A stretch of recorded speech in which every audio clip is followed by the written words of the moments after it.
Amigos, bienvenidos a Radio Uruguay, bienvenidos a La Máquina de Pensar. ¿Cómo andan? Espero que anden bien. Llegamos al viernes en esta semana, amigos. Ustedes saben, el martes pasado tuvimos un encuentro del ciclo Todos Somos Raros en el Centro Cultural de España. En esa ocasión estuvimos con Gerardo Caetano y con Lindsay Cordery. Estuvimos hablando sobre una aventurera, una escritora aventurera, una viajante, una cronista que se llamaba Rosita Forbes. Forbes se llamaba en realidad, Rosita Forbes. Y que era inglesa y que nos visitó, y visitó Uruguay en 1930. Hablamos de cómo eran los uruguayos a los ojos de una inglesa. Vamos a oírlo. Amigos, bienvenidos al ciclo Todos Somos Raros, aquí en el Centro Cultural de España. Yo quiero, como desde hace 3 años que estamos, este es el 4º año en este ciclo que está destinado, digamos, a reflexionar digamos, a hablar de literatura y música en general. Siempre lo combinamos con la música. En este caso no va a ser así. Vamos a estar conversando en torno a una escritora, una viajera llamada Rosita Forbes. Me va a perdonar Lindsay Cordery, pero voy a decir Forbes en vez de Forbes. Rosita Forbes, como se la conocía aquí.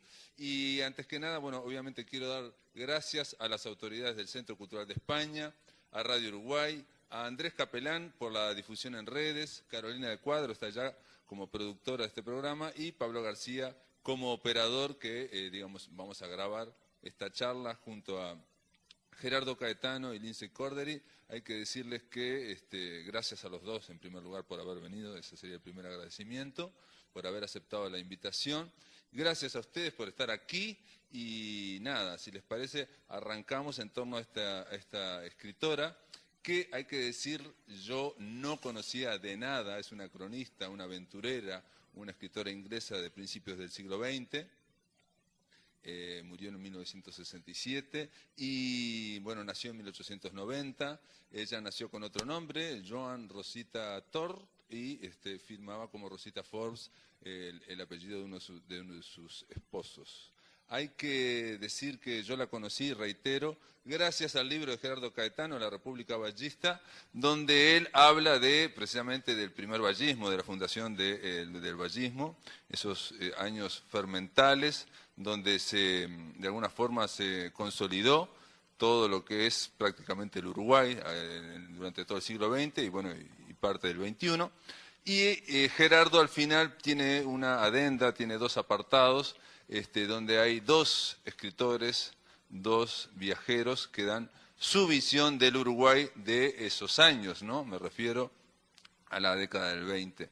Y en este caso leí el artículo de Rosita Forbes, el otro es de Vasconcelos, del mexicano, que también es muy interesante, pero quedé fascinado en su momento con Rosita Forbes, quedé muy, muy impresionado por las cosas que decía de los uruguayos en 1930 y para mí las cosas que se ven reflejadas aún en día. Siempre es bueno, digamos, de alguna forma verse frente a estas miradas lúcidas de en este caso esta escritora, acostumbrada a conocer todo el mundo. Es alguien que, entre otras cosas, se menciona que fue la primera mujer europea en visitar el oasis Kufra en Libia, en un momento en que estaban prohibidas los extranjeros, entre 1920 y 21, para que se hagan una idea de lo que esta mujer recorrió todo el mundo y conoció en la primera mitad del siglo, a principios del siglo XX, a la mayor parte de todos los dirigentes políticos y los entrevistó.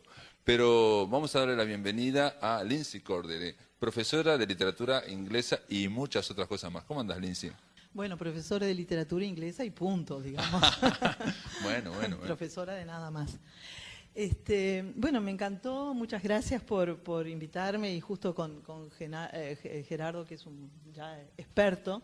Yo soy neófita, pero me encantó explorar un poco acerca de la mujer y también leer lo que ella escribió.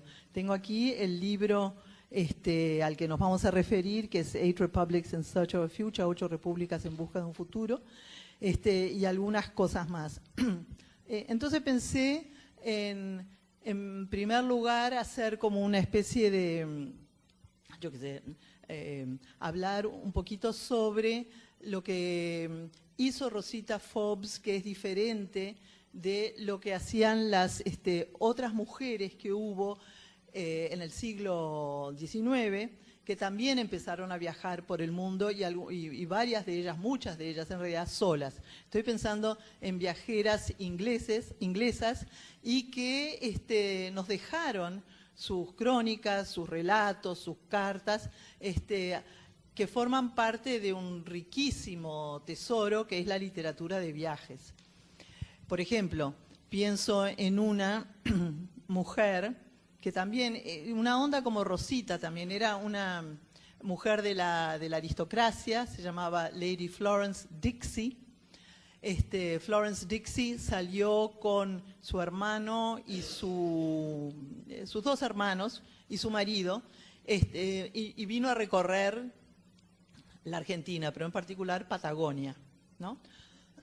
Esta Florence Dixie además tiene la particularidad que es la tía, viene a ser la tía. Uno de los hermanos con quien viajó es el marqués de Queensberry, el padre del Lord Alfred Douglas, el amante de Oscar Wilde. O sea, les cuento esto como para ubicarla dentro de Oscar Wilde, murió en 1900, el viaje de ella fue más o menos en 1800, qué sé yo, 80, una cosa así, o 70 por ahí. Y ella también se cuenta, escribe sus aventuras, digamos, y sus visiones y cómo ve el otro y todo lo demás, y se constituye ella como la protagonista total de su viaje. Los hombres que la acompañaron eran como que no existían. Y bueno, y tiene una serie de reflexiones bien interesantes, fueron estudiadas por Mónica Surmuc, una argentina, una académica argentina, y Lady Florence Dixie ya está muy incorporada a lo que es el tema de las literaturas de viajes. Y después, y además quería comentar que ellos cuando vinieron en barco, por supuesto, pararon en el puerto de Montevideo, que les pareció horrible Montevideo, porque pobres, como venían de Brasil, donde había una epidemia de alguna enfermedad muy contagiosa, tuvieron que quedarse en una isla llena de piedras, en cuarentena, nos pareció espantoso, mi hermano salió corriendo a Buenos Aires y de ahí seguimos viaje. La otra viajera, que es más próxima, que digo, hay muchas más, pero tengo estas dos, más próxima, digamos, a Rosita, es Charlotte Cameron, una escocesa que esa sí vino sola, totalmente sola, en un barco y llegó a Montevideo. Tiene ella cuenta de su viaje, cuenta de su estadía, lo que hacían en el barco, etcétera, etcétera. De Montevideo, su primera impresión era muy, muy, muy favorable, muy lindo. Todo, la gente, las mujeres se vestían bien, la pasearon por todos lados, bueno, en fin, todas unas cosas muy, muy preciosas. Después cuenta que fue a una corrida de toros en Colón, que le pareció espantoso, horrible, y a partir de ahí su visión de Montevideo también decae. Llega al hotel y el hotel le pareció que la comida era espantosa, que el servicio era malo, en fin, entonces dice, salí corriendo a Buenos Aires. Igual que los otros. Pero bueno, el tema de lo que hace Rosita Forbes, y seguro que Gerardo vas a contar más de del viaje capaz de por todo el mundo o algo así, ¿no? Yo lo que veo es que es una literatura de viajes un poquito diferente. Ella no solamente narra lo que vio, con quién habló y qué sé yo, pero sino que presenta una especie de informe sobre cada lugar que tiene que ver con la política, con la economía, como una cosa mucho más informada, no ya como crónica de viaje, sino más bien como no es un informe, porque el de Uruguay me parece que sí, pero los demás son como una mezcla entre informe y crónica, claro, desde un lugar más informado, ya con una cantidad de viajeros y viajeras que han estado.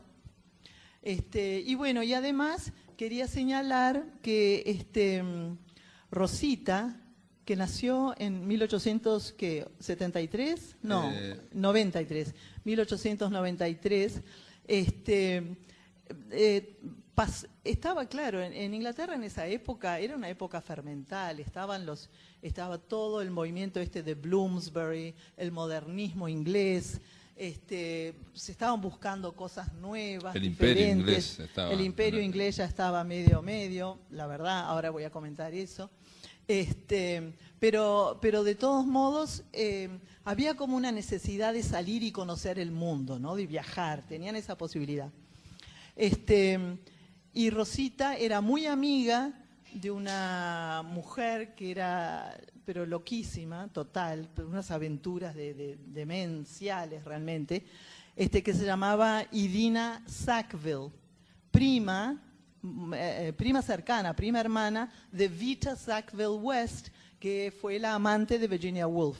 Entonces por ahí como que se toca un poco los círculos esos, ¿no? Porque no sé te entendí que estabas comparando de alguna forma a aquellas dos que vinieron al principio, que hablaban, digamos, desde un punto de vista del yo, con Rosita, que hizo una especie de informe. En el caso de Uruguay sí. Fue realmente... Es lo que yo percibo sí. como analizando, digamos, perfecto, el texto. Perfecto, sí. ¿No? Uno ve un informe, digamos, desde el punto de vista de una persona que vino y se interesó, que vivió aquí un tiempo, pero realmente hay un informe muy general y, digamos, de distintas áreas. ¿No? Personal, sí, pero que aspira a la objetividad, digamos, ¿no? Ahora, porque es interesante que este libro trae un prefacio, una introducción, una presentación, que la escribió el Visconde Davenant, Viscount Davenant, que había estado justamente en Argentina, Brasil y Uruguay en 1929 en una misión económica, y que ella, Rosita, era una mujer lindísima, muy atractiva, se cuidaba mucho su aspecto físico, fue votada de la mujer mejor vestida de no sé qué año, por ejemplo, aparte de todas estas aventuras que tiene en lugares tremendamente difíciles sí, inhóspitos, agrestes, digamos, donde todo el mundo decía que no podía ir, digamos. Bueno, pero ella de todos modos intentaba ir y a veces fracasaban las excursiones, ¿no? Impresionante. Muchas veces pero ella también tenía la posibilidad o el poder de conseguir quien le hiciera las presentaciones de sus libros. Y este señor le vino bárbaro. Entonces, la introducción esta que él hace, el prefacio, la presentación, habla mucho de lo que él hizo y cómo vio él el Uruguay y todo lo demás.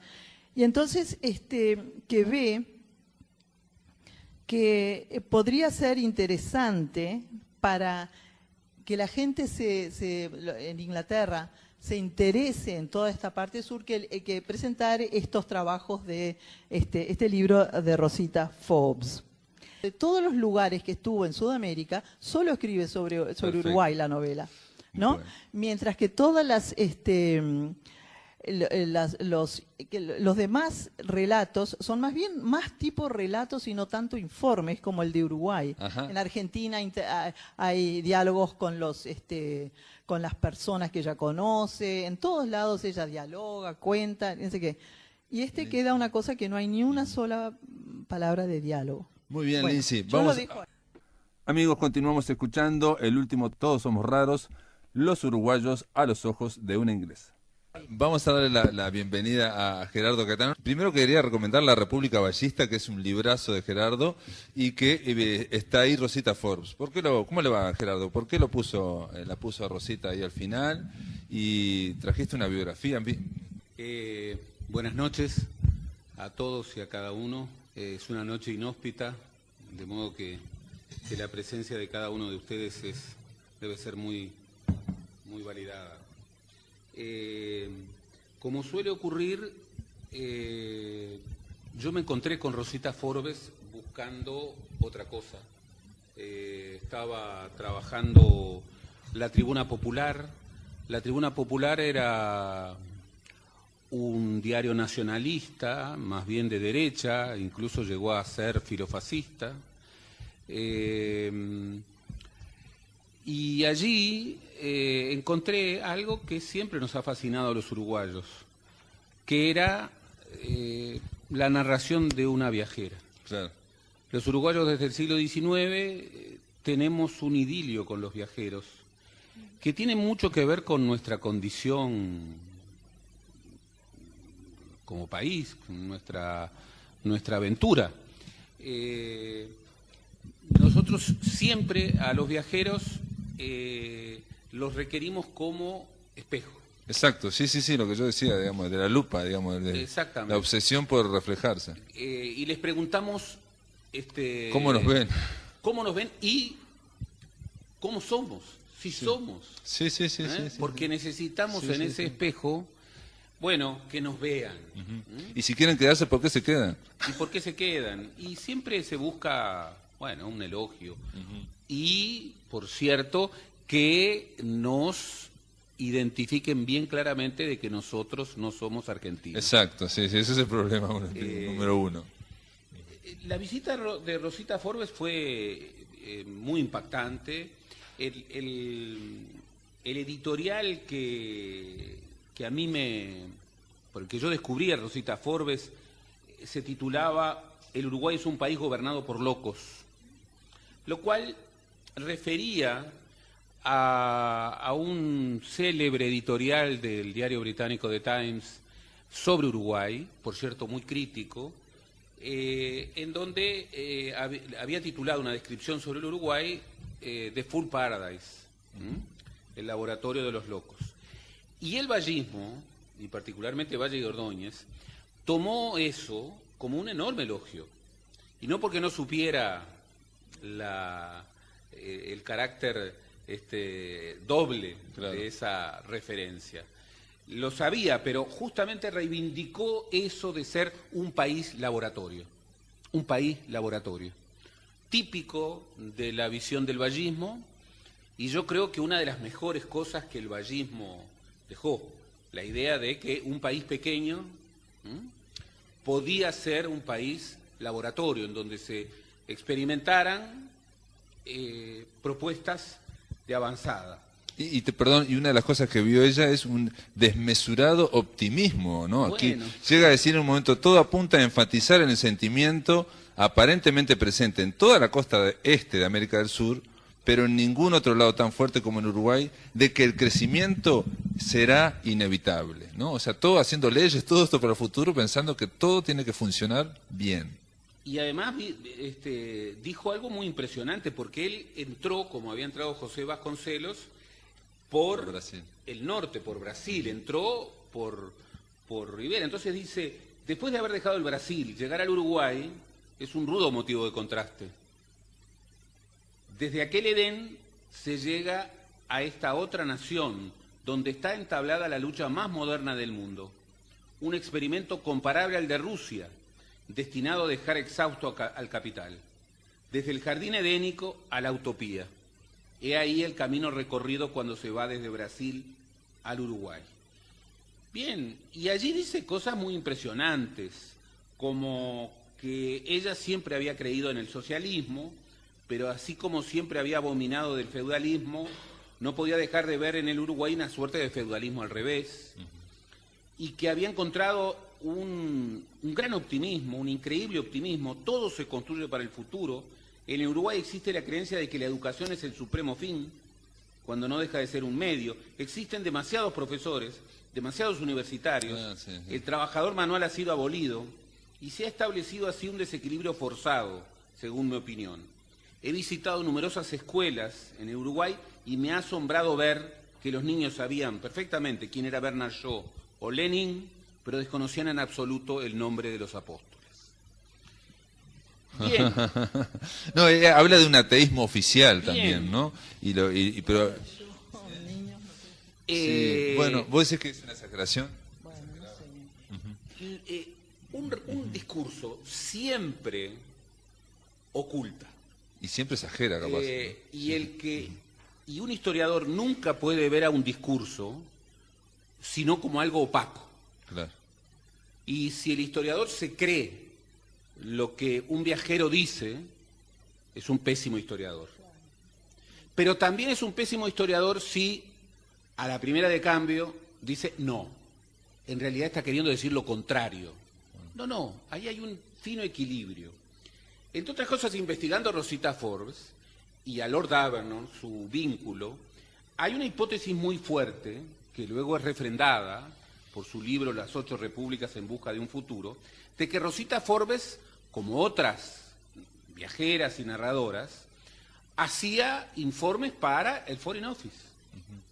Y que, más allá de sus narraciones y más allá de lo que se publicaba, el Imperio Británico en declinación tenía interés por saber qué estaba pasando en Sudamérica. Eso le da una seriedad también, ¿no? Digamos, no es solamente periodístico. Exactamente, le da una seriedad y sobre todo le devuelve a su viaje en Uruguay algo muy interesante, porque aunque nos cueste creerlo, el Uruguay fue un país, y sobre todo Montevideo, un país que fue siempre visibilizado como el punto de entrada a América del Sur. Y esto ocurrió con los ingleses. Herrera lo decía de manera muy gráfica: nunca un Gibraltar en el Río de la Plata, y él era un anglófilo, pero nunca un Gibraltar en el Río de la Plata, y los británicos habían visto aquí un Gibraltar, y basta ver el mapa para advertir su dimensión geopolítica. La Unión Soviética puso en varias oportunidades sus espías para trabajar en Montevideo. En 1932, cuando Rosita estaba en Uruguay, se denuncia un complot comunista. Seguramente era una invención, pero había enviados soviéticos. Y, por otra parte, la historia de los espías soviéticos desde África hasta tantos otros... África de las Heras, en La mujer de Felisberto Hernández. No son leyenda. Y el Tercer Reich, cuando piensa una invasión a Sudamérica, ¿por dónde piensa entrar? Piensa entrar por el Uruguay, nodo geopolítico de la cuenca del Río de la Plata. El Plan Furman de 1940, por supuesto de que fue sobreestimado por los Estados Unidos. ¿Por qué? Porque los Estados Unidos querían también tener bases norteamericanas y van a tener dos impulsos muy fuertes en 1940 y en 1944, que no sé si gracias a Dios o a quién, pero se frustraron. Se frustraron. Y no se frustraron porque la mayoría de la sociedad uruguaya fuera antinorteamericana, era profundamente proaliadófila.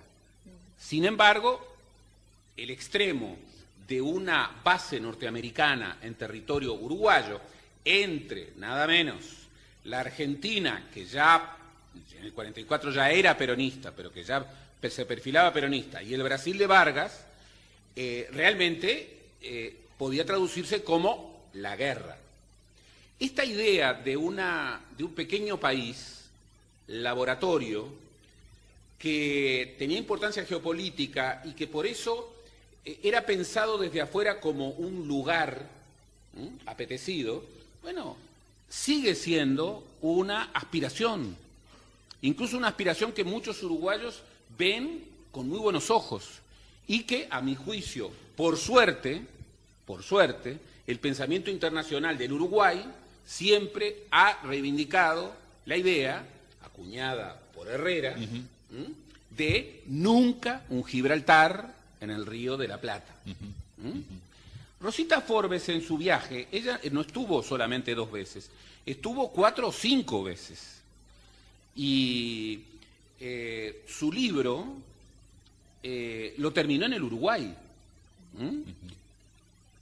Y en el libro le dedica 2 capítulos que tienen títulos muy impresionantes. El primero, La utopía uruguaya, y el segundo, La Rusia de América del Sur. En La utopía uruguaya, bueno, se queja del exceso de estatuas, dice que le hace acordar Montevideo a Estambul y le hace acordar a las estatuas de Artigas con las estatuas a Mustafa Kemal. Turquía, sí. Dice que la supervisión, como en todos los países socialistas, es excesiva. Dice que a los uruguayos no les gusta que los manden. Uno puede decir lo que desee y es muy probable que lo obtenga, pero esta curiosa democracia que tuvo su origen en los propietarios impregnó a los gobiernos exitosos y permeó hacia los trabajadores, con un estándar y un costo de vida, y obviamente aquí Greenley pesaba, que eran más altos que en la mayoría de las repúblicas sudamericanas. Por cierto, condición que todavía hoy conservamos y que no ha sido rara en la historia latinoamericana. El Uruguay, históricamente en América Latina, por su orismo que le viene desde el siglo XIX, es un país justamente caro.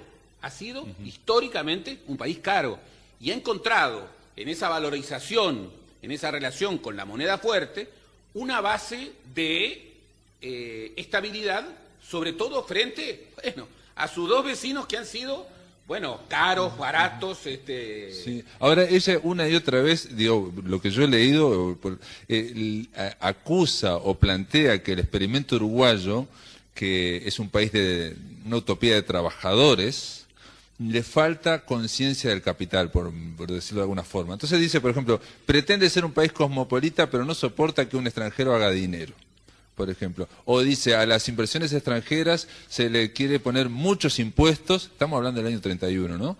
Y sin embargo a los estancieros no, nadie dice nada de los estancieros. O dice en otro momento, que eso me sorprendió, que no hay impuesto a las rentas, pero los impuestos por vía indirecta son muy altos. Claro, y bueno, está describiendo al Uruguay. Pero estamos en el 2019. ¿De dónde saca la información esa ella? Obviamente. Me refiero a la seriedad. Importante. La saca como todo periodista puede sacar una información en 2 días con interlocutores válidos. Por ejemplo, ¿cuál era la reforma impositiva del vallismo? Bueno, gravar a los estancieros, aumentar que el impuesto progresivo a la tierra fuera el gran impuesto. Incluso en la convención del 25 dijo, la tierra, la propiedad, es un gran robo. Y citó a Proudhon. ¿Cuál fue el gran fracaso del vallismo? Su reforma fiscal. ¿Cuál fue la clave de la... Hasta el 2005 no hubo realmente un impuesto, 2007. ¿Cuál fue el fracaso de la reforma fiscal? Y que el impuesto que hasta el día de hoy, 15 años después del gobierno del Frente Amplio, es el impuesto fundamental, es un impuesto al consumo. Es el IVA. Es el IVA. Indirecto. Es el IVA, y eso ha sido la historia del país. Y también, bueno, la hostilidad al rico,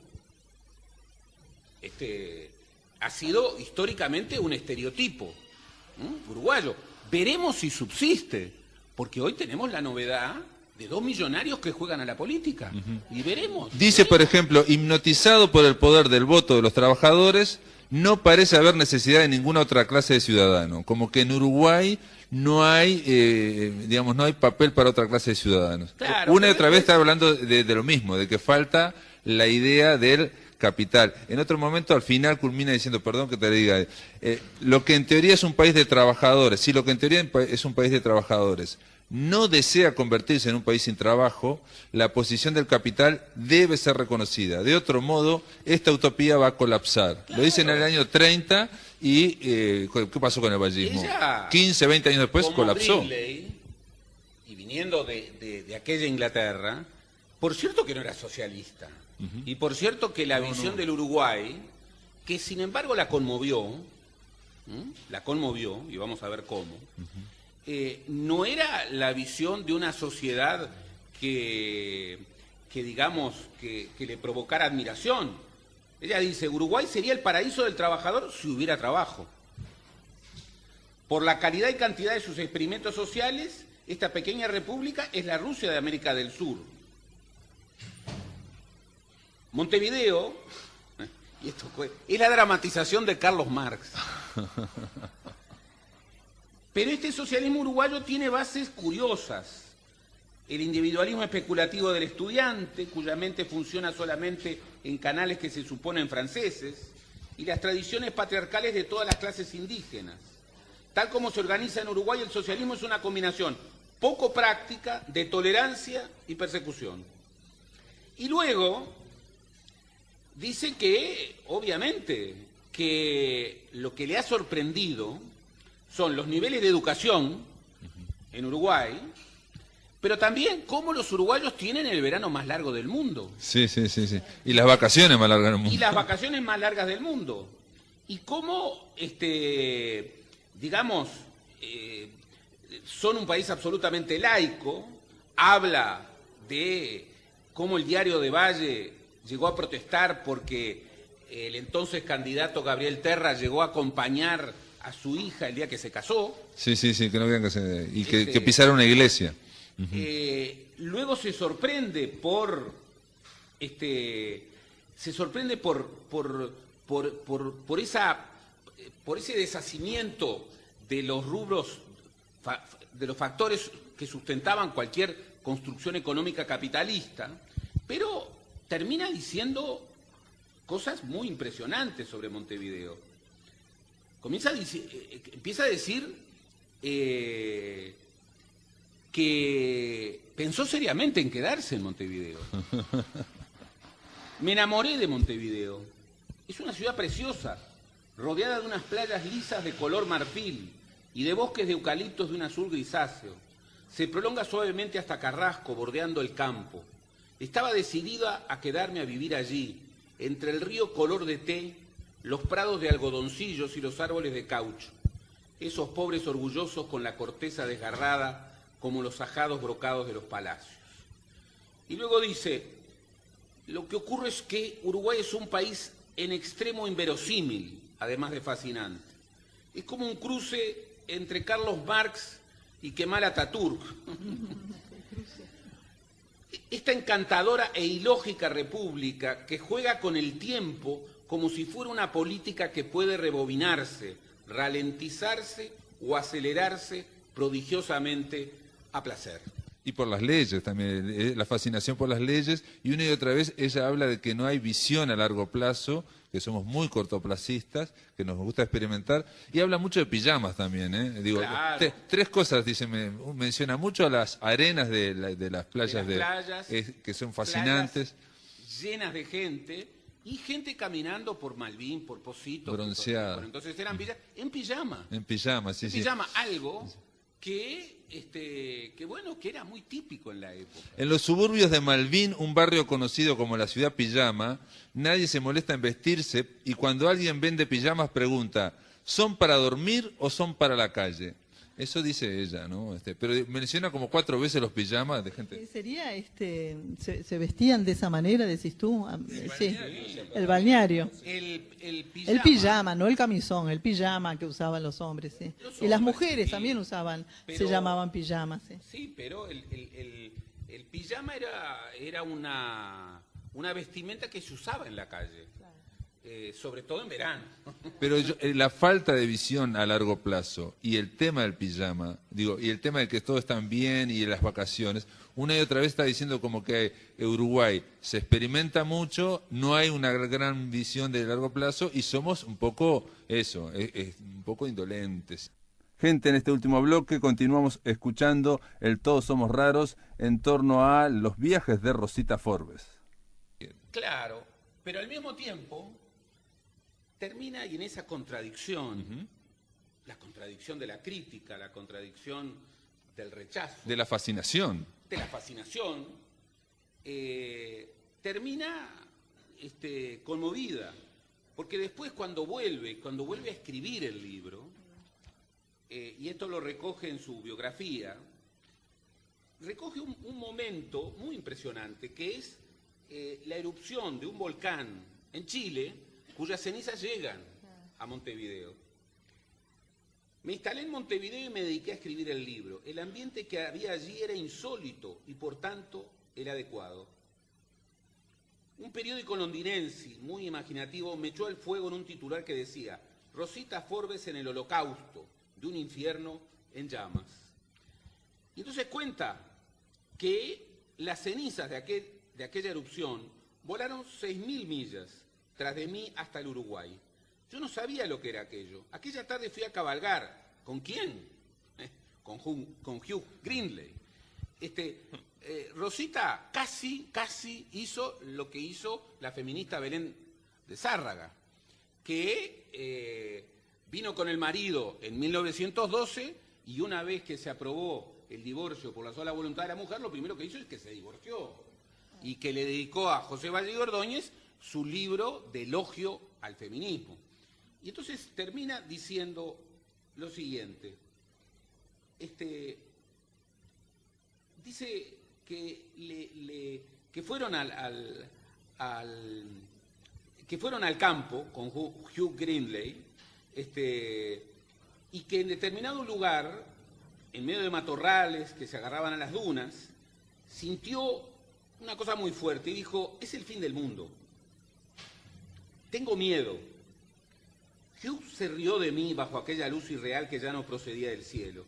Refulgía desde el mar y de la arena, y veíamos cómo diluía cualquier dimensión conocida. Sentí que terminaría enterrada bajo millones y millones de aquellos copos impalpables que caían en un cielo sin nubes. Las cenizas de la erupción chilena.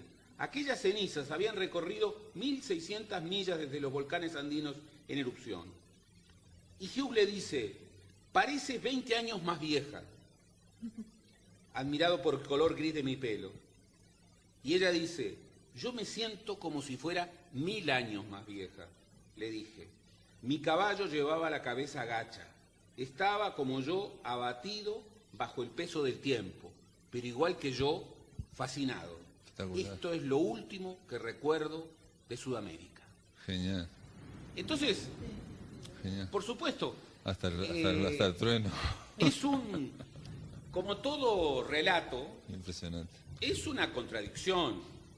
Incluso si uno se lo lee en serio, había mucho de sarcasmo. Claro. Sí. Está Ironía lleno de inglesa, sarcasmo. ¿no? British. Pero también hay fascinación. Hay fascinación. Y esa fascinación no la tenemos que leer como generalmente las leen los uruguayos, que dicen: somos, y somos distintos a los argentinos. No como decía Borges, que éramos casi argentinos.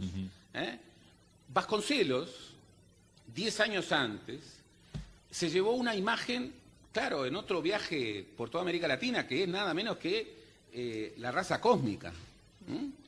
Y sacó una mala impresión, pero dijo: yo venía al Uruguay a buscar a mi esposa. No era ninguna esposa, no conocía ninguna mujer uruguaya. Venía al Uruguay a algo muy importante para él.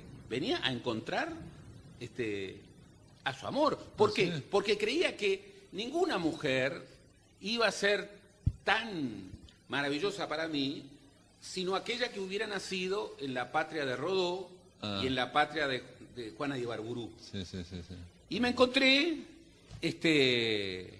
con lo menos cósmico y lo menos indígena de toda América Latina. Claro, había venido a buscar indios, claro, y una dimensión cósmica en el país más aluvional y en un país con una marca profundamente laica, ¿no? El país más laico de América Latina. Claro.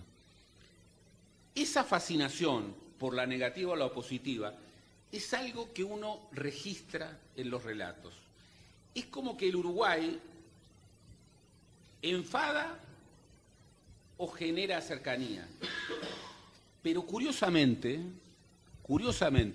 lo que no genera, y eso no deja de sorprender, es indiferencia. Es indiferencia, claro. Sí, país del más o menos, que genera muchas veces mucha indiferencia entre nosotros, al viajero no le genera indiferencia. Muy bien, otra cosa que dice Rosita, pero vamos a culminar ya porque se nos pasó el tiempo, es y menciona de alguna forma, sin decir esto que voy a decir, es la mentalidad provinciana. En un momento dice: temen tanto a lo obvio que concentran sus intereses en una única faceta de la existencia, y ahí habla de los intelectuales, en fin, ¿no? Y en otro momento dice también: todo el mundo está pendiente del qué dirán los otros, Pero bueno, son observaciones que hace ella. A mí lo que me interesaba, Gerardo, Lince, era un poco, estamos en este mes de las elecciones internas y siempre se habla políticamente de lo que se va a hacer, en fin, cada candidato, y lo hablan como si fuera una tabla rasa, ¿no? Nosotros tenemos una idea de tabla rasa, que se puede, es esa idea como ballista también, de que se puede aplicar todo, cuando en realidad todos tenemos nuestras fortalezas como sociedad y debilidades, digamos, ¿no? Pero yo diría... Y nadie las tiene, parece nadie tener. En realidad los grandes políticos lo que hacen es interpretar las fortalezas y tratar de empujar un poco las debilidades, no mucho, ¿no? Pero yo diría con cierto sentido malicioso, que advierto, que hoy tenemos una oportunidad histórica. Uruguay, que ha sido un país tan amante de los viajeros, hoy tiene entre sus candidatos un viajero absoluto. Un viajero absoluto.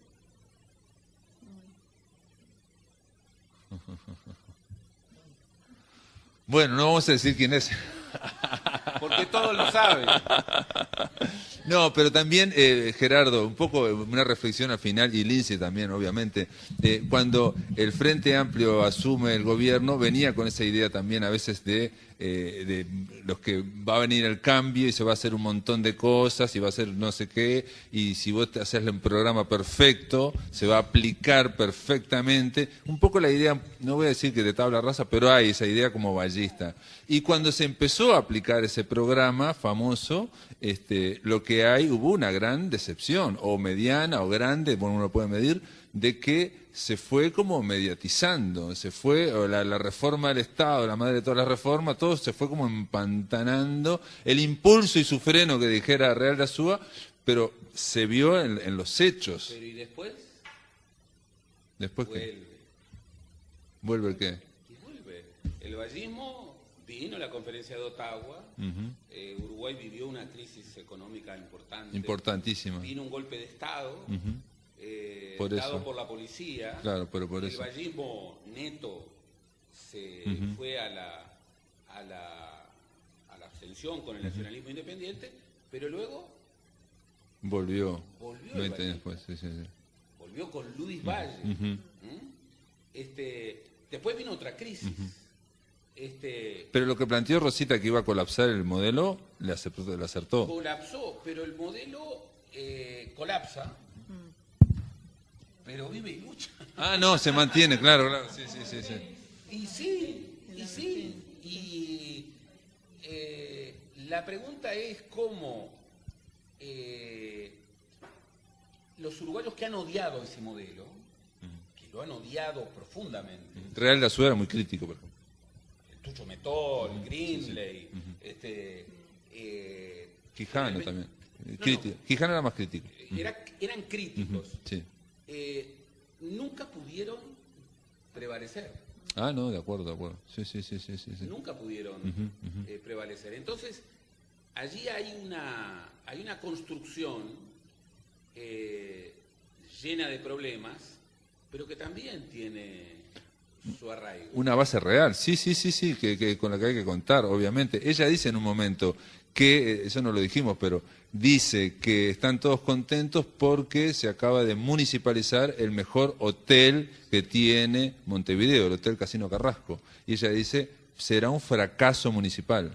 Y otra cosa que acertó, digamos, ¿no? Pero bueno. Sí, Total. lo dice en forma sarcástica, total, sí. Total. Sí. Total. Bueno, muchas gracias Gerardo Caetano, muchas gracias Lindsay Corder, gracias a todos por estar aquí y se terminó el Todos Somos Raros. El próximo, en julio, hablaremos de la microficción y los textos colibrí. Gracias por estar. Amigos, espero que les haya gustado, espero que les haya interesado. Realmente fue un Todos Somos Raros especial. En esta ocasión no hubo música, pero hubo mucha reflexión y descubrimos un nuevo personaje que realmente va a ser, por lo menos estudiado, investigado. Me dijo Lindsay Cordery que a ella le interesó mucho Rosita Forbes. Esto es todo, amigos. El lunes continuamos a partir de las 19 horas por Radio Uruguay. Espero que lo pasen muy, pero muy bien.